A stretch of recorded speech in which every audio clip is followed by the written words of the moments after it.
Ethan Parker had always dreamed of finding alien life, but not like this. Not while bleeding out in his crashed research vessel on a planet that made Antarctica look tropical. The botanical research expedition had gone horrifically wrong when his ship's sensors failed to detect the crystalline asteroid field. Now he lay in the twisted wreckage, watching his breath freeze in the -100-degree air. His emergency beacon blinked weakly, its power cells struggling against the extreme cold. The survival suit he wore would keep him alive for maybe another hour, but after that, Ethan tried not to think about it. Instead, he focused on the stunning aurora that painted the sky in sheets of green and purple, rippling like curtains in a cosmic wind. If this was where he would die, at least the view was spectacular. The ground trembled. At first, Ethan thought it was just his body shivering, but the vibrations grew stronger. Something was approaching, something big. He fumbled for his research tablet, determined to document whatever was coming, even if it would be his last act as a scientist. Through the swirling snow emerged a figure that made Ethan question his sanity.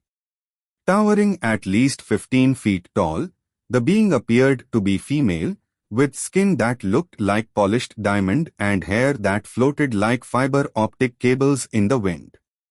She wore armor that seemed to be made of living ice, shifting and flowing with her movements. In one hand, she carried a spear that glowed with internal energy. The giant woman knelt beside his crashed ship, her crystalline features catching the aurora's light in mesmerizing patterns. Her eyes were like opals, swirling with colors that shouldn't exist in nature. "You are dying," she said in a voice that somehow reminded him of wind chimes in a blizzard. "That's very observant of you," Ethan managed through chattering teeth. Even facing death, he couldn't help his scientist's curiosity. What are you?" "I am Valera, hunter of the Frost Realm," she replied, reaching toward him with a hand that could have easily crushed him. "And you are the first warmblood to survive entering our atmosphere in centuries." Ethan tried to move away but found his limbs wouldn't respond. The cold had taken too strong a hold. "Are you going to eat me?" he asked, remembering all those childhood stories about monsters in the ice. Valera's crystalline features shifted in what might have been amusement. "My people have no need for organic sustenance. We feed on the energy of the auroras." She gestured to the dancing lights above. "But you will not survive much longer without intervention." She reached into a pouch at her waist and withdrew something that looked like a shard of living ice. "This will hurt," she warned, "but it will keep you alive." Before Ethan could protest, she pressed the shard against his chest. It melted through his survival suit and into his skin. Pain exploded through his body, but it was quickly replaced by a spreading warmth. The frostbite in his extremities began to recede, and his mind cleared. "What did you do to me?" "I gave you a piece of our essence," Valera explained, carefully lifting him from the wreckage. "It will protect you from our world's cold, at least temporarily. Though I admit, I've never tried this with a warmblood before. The results could be interesting." As she carried him across the frozen landscape, Ethan noticed that the aurora seemed brighter, more vivid. He could see patterns in it that he hadn't noticed before, almost like writing.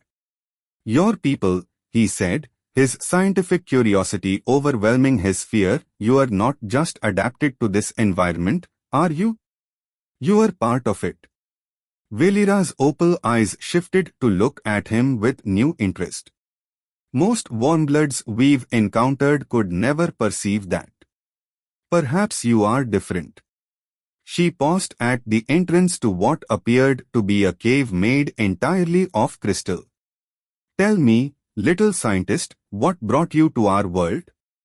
"Plants," Ethan replied, still marveling at how he could now see energy flowing through the crystalline structures around them. "I study extremophile vegetation. Plants that can survive in impossible conditions.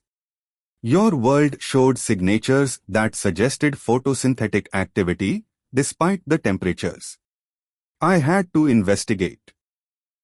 Valira's voice held a note of approval. "You seek knowledge of life's persistence. Come then. I will show you things your instruments could never detect." She ducked into the cave, still cradling him carefully. The interior of the cave system was unlike anything Ethan had ever seen. Bioluminescent crystals pulsed in rhythm with the aurora above, and what he had initially taken for ice formations were actually living crystal organisms, growing and shifting before his eyes. "This is impossible," he breathed, his scientist's mind racing to categorize what he was seeing. "The energy requirements alone.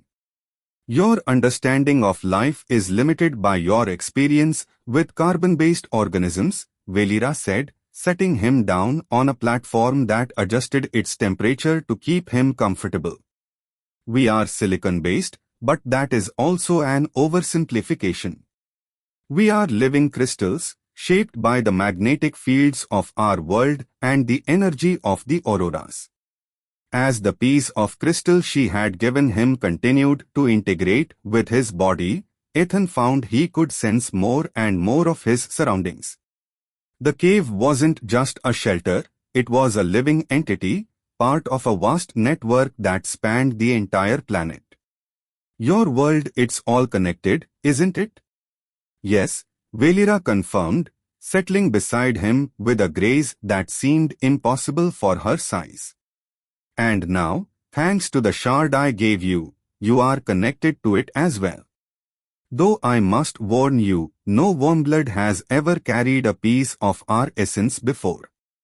The changes it will cause in you, they are unpredictable." Ethan looked at his hands, noticing for the first time that his veins now had a slight crystalline sheen. "Will it kill me?" "No," she replied, reaching out to trace the crystalline patterns now forming on his skin. "But it will change you. The question is, are you willing to embrace that change? To understand our world, you may have to become something more than human." Looking into her opal eyes, Ethan felt a connection that transcended their physical differences. He had come to this world seeking new forms of life, but he had found something far more extraordinary. "I'm a scientist," he said with a smile. "Understanding new things is what I live for." Valira's crystalline features shifted in what he now recognized as a smile. "Then let me teach you about our world, little scientist. But first, you must rest. The transformation has only begun." As Ethan drifted into sleep, watched over by his giant crystalline protector, the aurora pulsed overhead, singing secrets of this alien world in frequencies he was only beginning to understand. His last thought before consciousness faded was that sometimes the greatest discoveries came not from careful planning, but from embracing the unexpected. When Ethan awoke, his body felt different. The crystalline shard Valira had given him had spread its influence further, creating delicate patterns of frost-like structures beneath his skin that caught the light of the bioluminescent cave. He could feel the pulse of the planet now, a steady rhythm that matched the flowing auroras above. "You're adapting faster than I expected," Valira's melodic voice came from nearby. She sat cross-legged at the cave's entrance, her massive form silhouetted against the ethereal lights outside. Most life forms would have rejected the crystal entirely. Ethan sat up, marveling at how he no longer felt the bitter cold. "I guess I'm just full of surprises." He stood, testing his balance.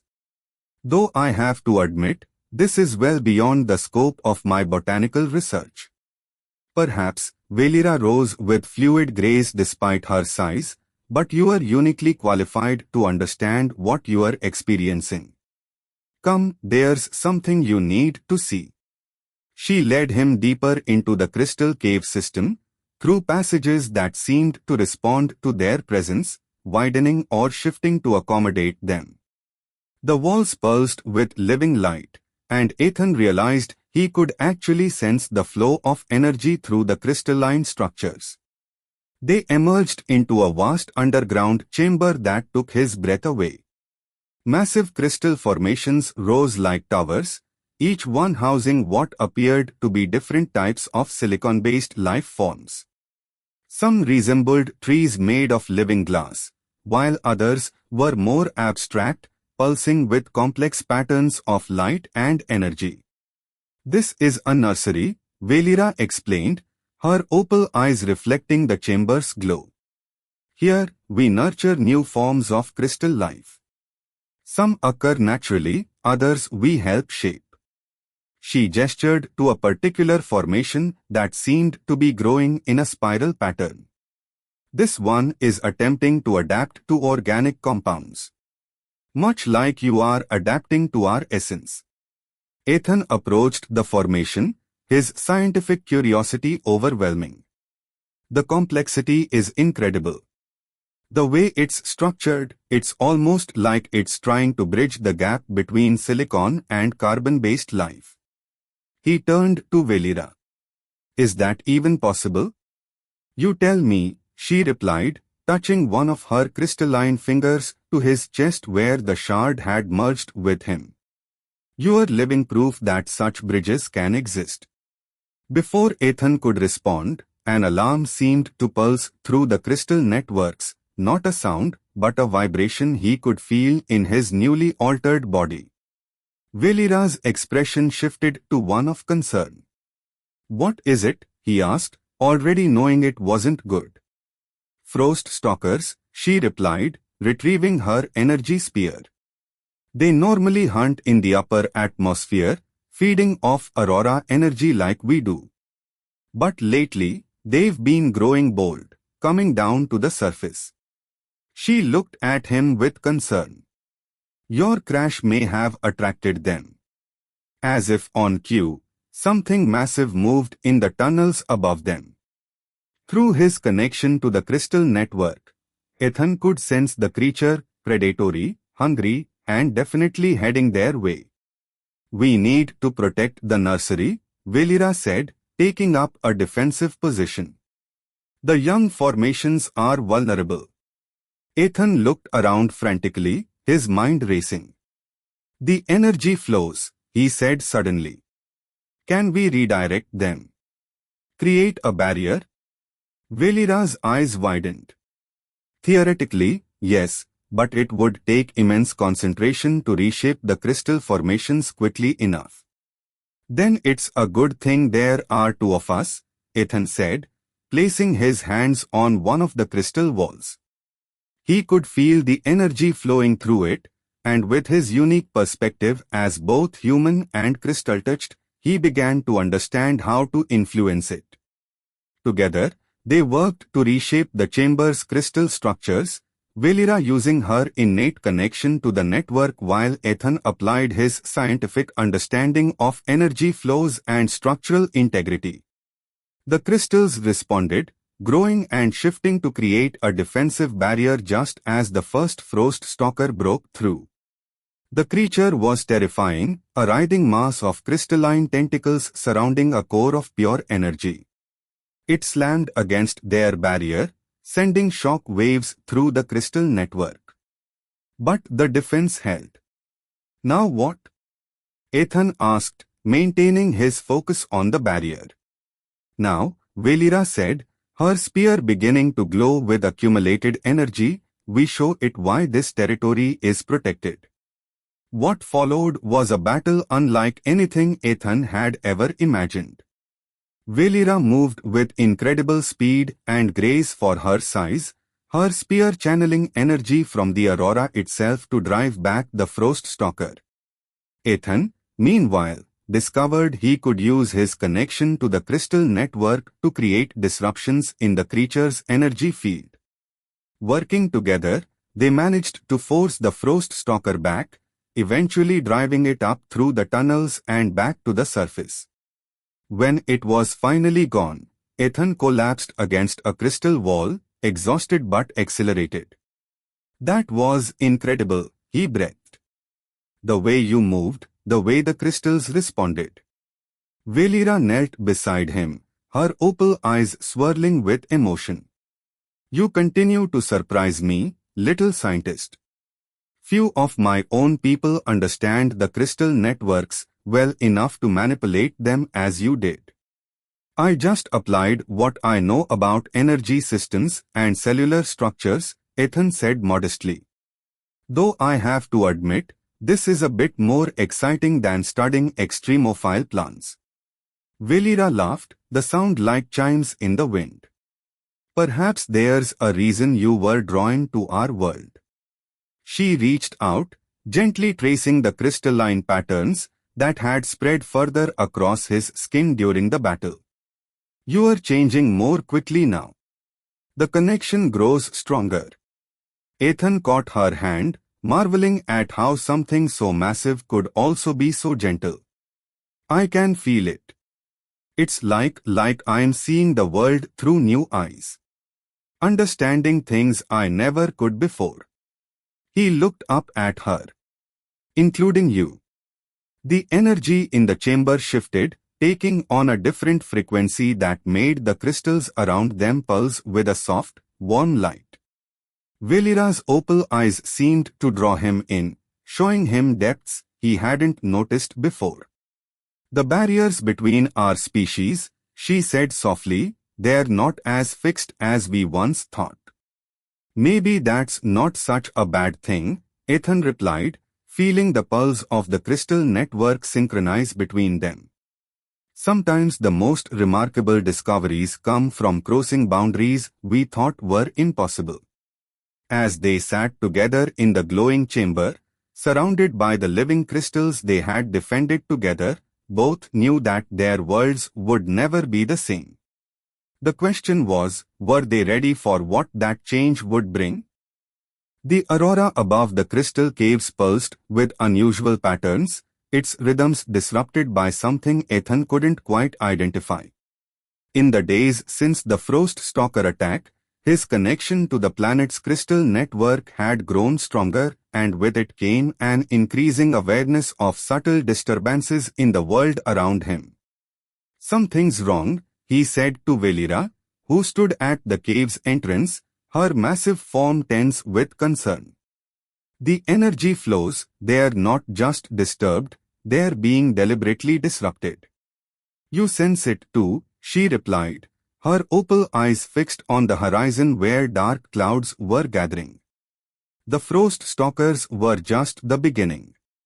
They were fleeing from something. Ethan approached her, the crystalline patterns on his skin now covering most of his body, glowing faintly in response to his emotions.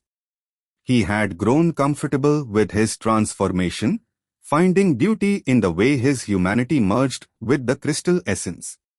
What could frighten creatures like that? Before Valera could answer, the crystal network exploded with warning pulses. Through their shared connection, Ethan saw what she saw, ships entering the atmosphere, their hulls made of a dark crystal that absorbed light rather than reflecting it. "The Void Harvesters," Valera's voice was filled with both anger and fear.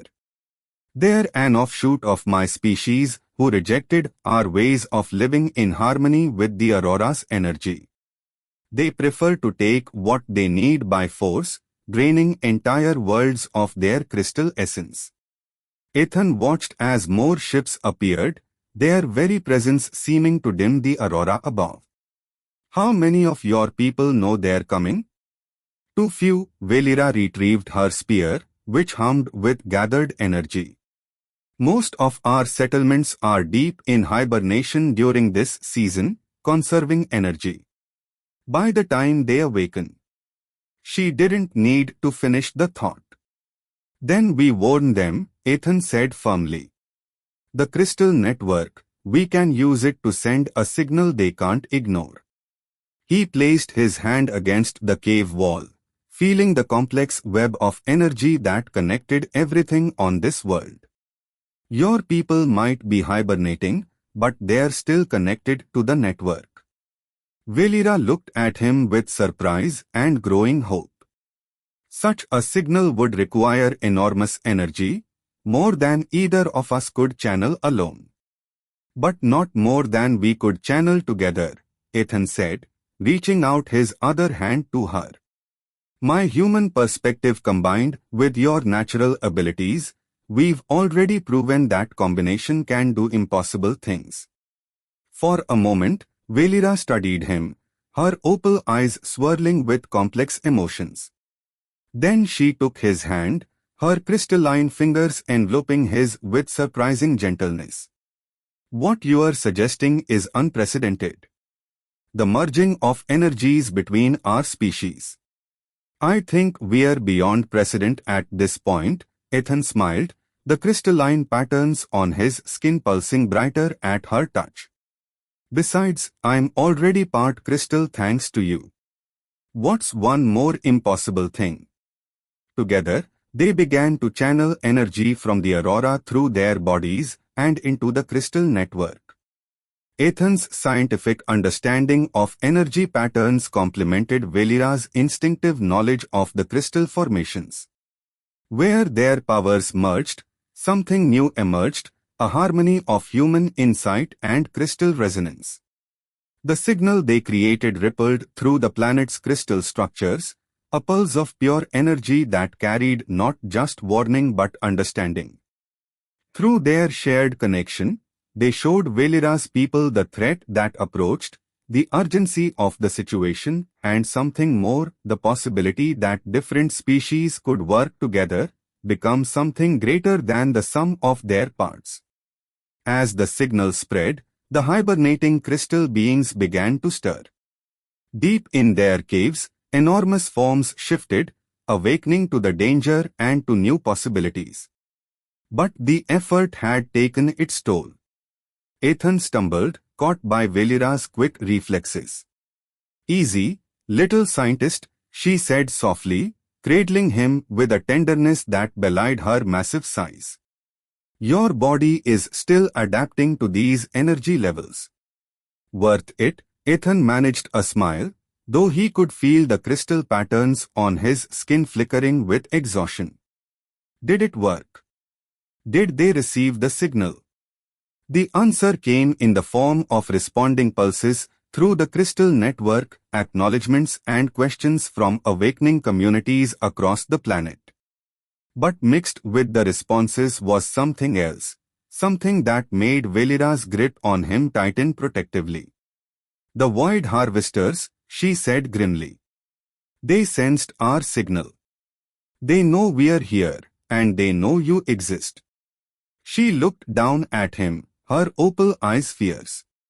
A human capable of connecting with our crystal network, they'll want to study you, to learn how to exploit other worlds.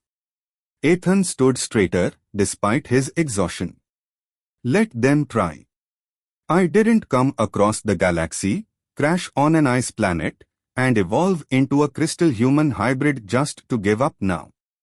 He looked up at her. Besides, I've got a 15-foot-tall warrior protecting me. And don't you forget it, Valera's serious expression softened into something warmer. Though you are not exactly defenseless anymore. She touched one of the crystal patterns on his cheek, sending pleasant shivers through his transformed nervous system. You are becoming something new, something neither human nor crystal being. Something better, Ethan finished, leaning into her touch. Something that proves our species can do more than just fight or fear each other. The moment was interrupted by another pulse through the crystal network. The first of Valera's people were arriving, drawn by their signal. The chamber filled with towering crystalline forms, each unique in pattern and color, all radiating both power and curiosity. They had succeeded in warning Valira's people, but now came the harder part, convincing them to fight alongside a transformed human against their corrupt cousins. As the chamber filled with murmuring crystal beings, all staring at the strange pair who had awakened them, Ethan squared his shoulders. Ready to change the world, he asked Valira. Her answer was to take his hand again, their energies merging naturally now. With you, my impossible human? Always. Above them, the aurora continued to pulse, but now it seemed to beat in rhythm with their combined heartbeats, a new song for a new kind of existence, played out against the backdrop of an approaching war. The great crystal assembly chamber hummed with tension as hundreds of towering crystal beings debated the approaching threat. Their voices created harmonics that made the very walls vibrate, while their movements cast ever-shifting patterns of light across the chamber's facete surfaces. In the center of it all stood Ethan and Valira, their joined hands drawing curious and sometimes disapproving looks from the gathered council. "This is unprecedented," declared Crystal Arch Theron, his form a mass of sharp angels and pulsing light. "Not only do we face invasion from the Void Harvesters, but we are asked to trust our defense to this hybrid creature." His tone made the word hybrid sound like a disease. Ethan felt Valira's hand tighten around his protectively, but he stepped forward to address the council himself. The crystalline patterns across his skin flared with determination, catching the aurora's light that filtered through the chamber's transparent ceiling. "I understand your concerns," he said, his voice carrying clearly through the crystal acoustics. "I'm not what any of us expected. But the Void Harvesters are coming whether you accept me or not. The question is, will you let your prejudice blind you to an advantage they won't see coming?" A ripple of energy passed through the assembled beings, surprise, curiosity, and something like respect. Ethan had learned enough about their culture to know that direct challenge was appreciated more than diplomatic niceties. "He speaks truth," came a melodic voice from the assembly. A crystal being stepped forward, her form flowing like liquid glass. "I am Lysandra, keeper of the ancient records. And I have found something interesting." She gestured, and the crystal walls displayed ancient patterns, a prophecy written in light and energy. "The merging of stars," she translated, "when solid light embraces warm life, bringing change that ripples across galaxies." Her opal eyes fixed on Ethan and Valira. "Our ancestors foresaw this." Before anyone could respond, the crystal network pulsed with urgent warning. Through their shared connection, Ethan and Valira saw what approached, a scout ship from the Void Harvesters, testing their defenses. "They are scanning for energy signatures," Ethan said, analyzing the data through both his scientific knowledge and his new crystal senses. "Looking for the largest concentrations of crystal essence to harvest." "Our nurseries," Valira breathed. "The young formations would be easiest to drain." The council erupted in argument, but Ethan had already begun formulating a plan. The crystalline patterns on his skin shifted as he processed the possibilities, his hybrid nature allowing him to see solutions others might miss. "We can use that against them," he announced, silencing the chamber. "Your crystal essence is similar to theirs, but mine is different. A fusion they've never encountered." He turned to Valira. "Remember how we merged our energies to send the warning signal? We can do more than that." Understanding dawned in her opal eyes. "A resonance cascade," she said. "Using your hybrid energy as a catalyst." "Exactly. We set a trap, using me as bait. When they try to harvest my energy, it would disrupt their entire harvesting system. Crystal Arch Theron finished, his sharp angels softening with grudging appreciation. But the risk to you would be enormous.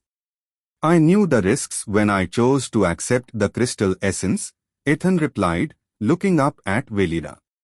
Some things are worth risking everything for. The chamber filled with a new frequency, the crystal equivalent of murmured discussion. But their debate was interrupted by another pulse through the network, this one from Ethan's crashed ship. Human signals.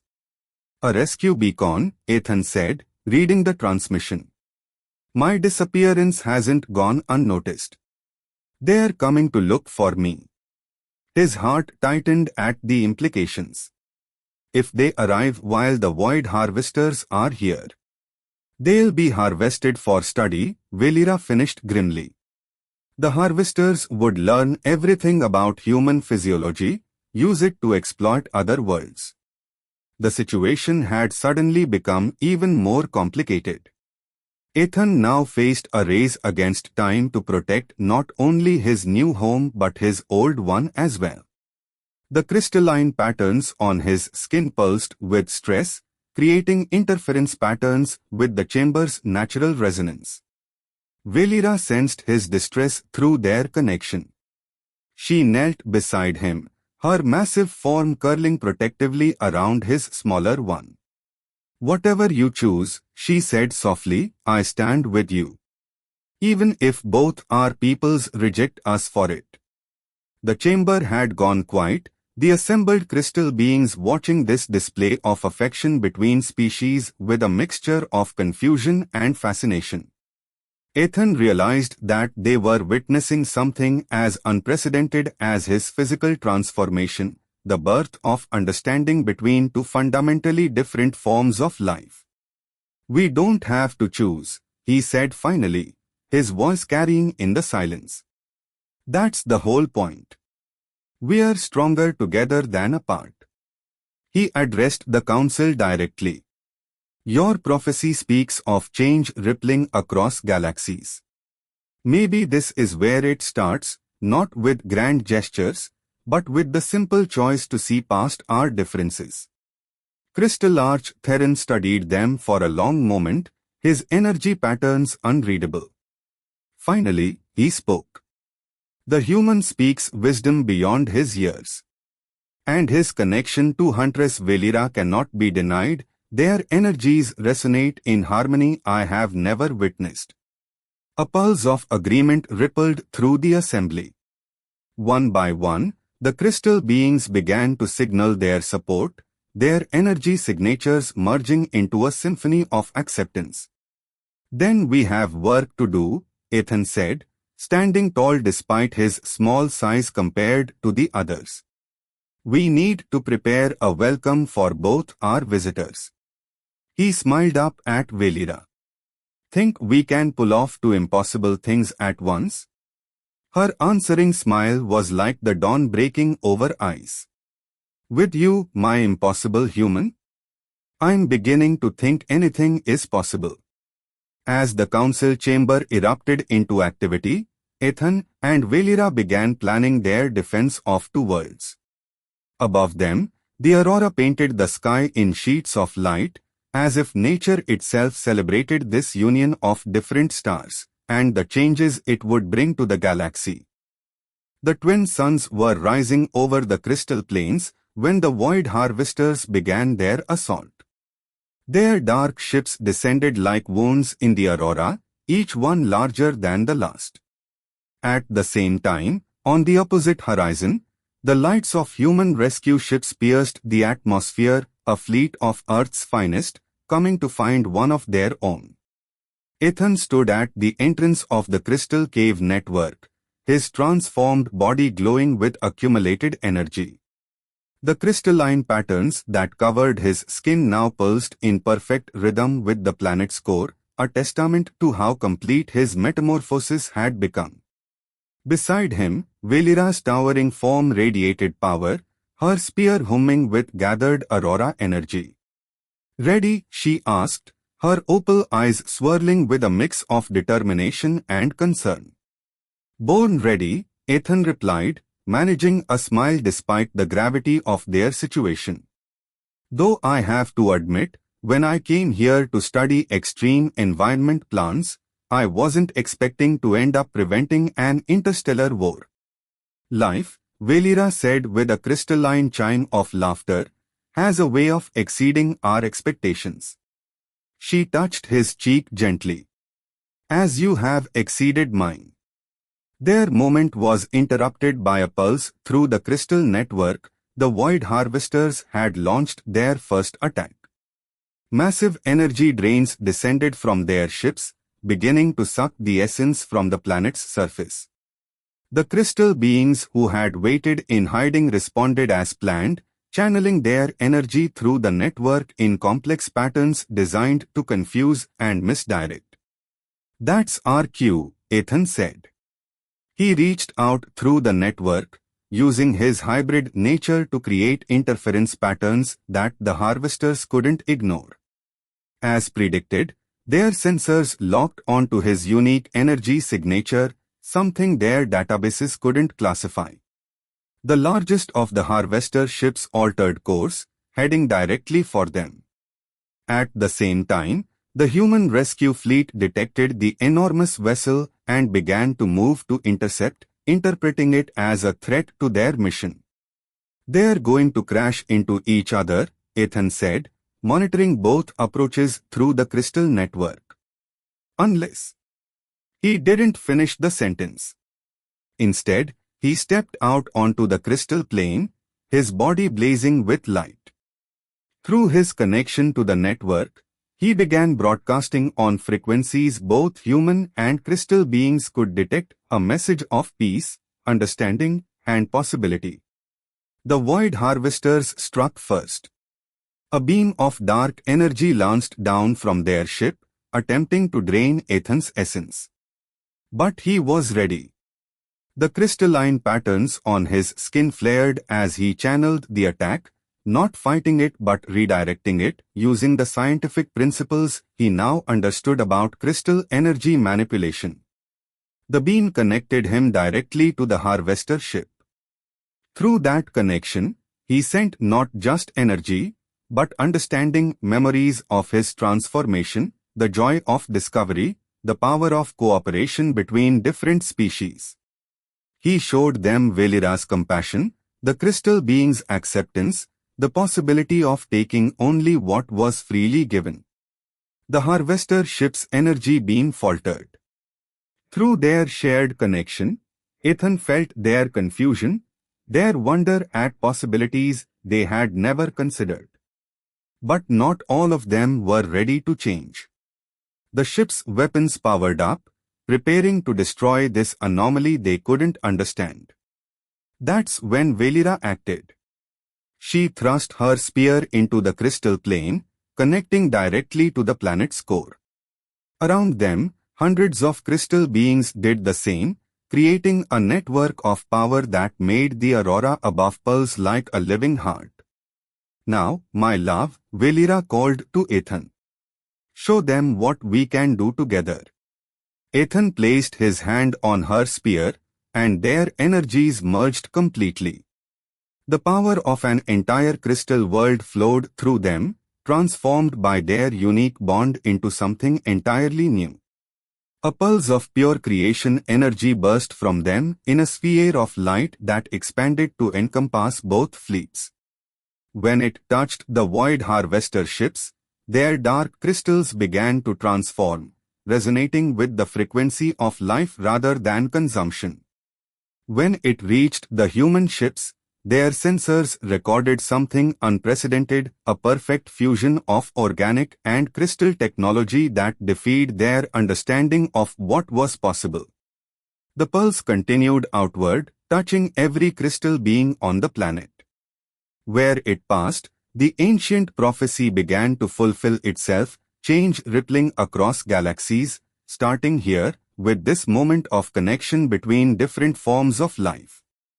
The Void Harvester's ships transformed, their dark crystals becoming transparent, resonating with the same frequency as the planet below. The human ship's sensors recorded everything, documenting a moment that would change humanity's understanding of life itself. In the aftermath, as both fleets hung suspended in the aurora-lit sky, Ethan turned to Velira. The crystalline patterns on his skin had evolved again, now matching the complex beauty of her own crystal form, though he remained human-sized. "Think they got the message?" he asked with a smile. "If they didn't," she replied, kneeling to touch her forehead to his, "we'll keep showing them until they do." The crystal network pulsed with new energy as the transformed Void Harvesters began to land, no longer coming as conquerors, but as seekers of understanding. The human ships followed, their crews witnessing firsthand that the universe held more wonders than they had imagined. Crystal Arch Theron approached, his sharp angels now flowing with newfound appreciation. "The prophecy speaks true," he said, "but it tells only the beginning. What comes next will be written by all of us, together." Standing between the crystal beings and the approaching humans, their hands clasped together, Ethan and Velira became living proof that love could transcend the boundaries of species, of form, of understanding itself.